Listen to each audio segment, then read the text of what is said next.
Deccan voice, सुनो सच की आवाज।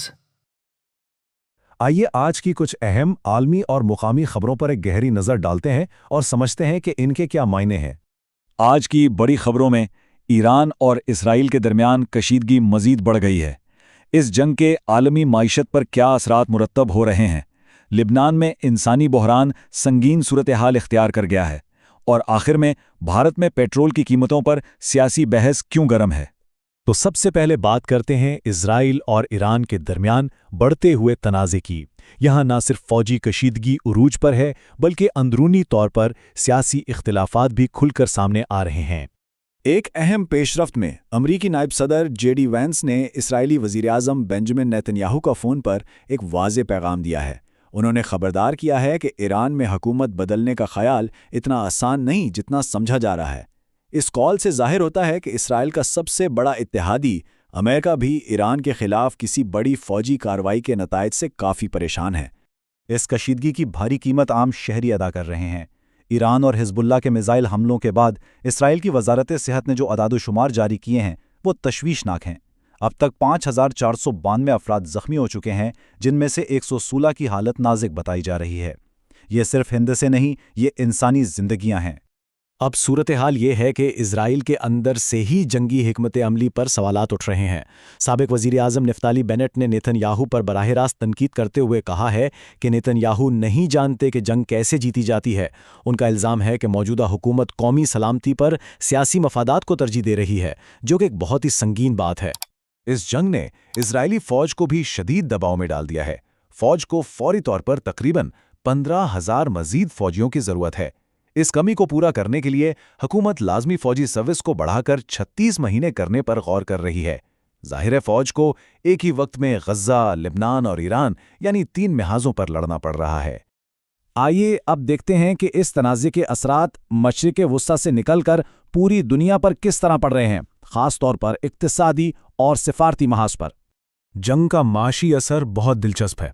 एक तरफ मगरबी एशिया में कशीदगी की वजह से तेल की कीमतें बढ़ गई हैं, जिसका सीधा फ़ायदा रूस को हो रहा है। रूस ने तेल से तकरीबन $750 मिलियन इजाफी कमाए हैं। वहीं दूसरी तरफ यूक्रेन शिद्दत माली बहरान का शिकार है।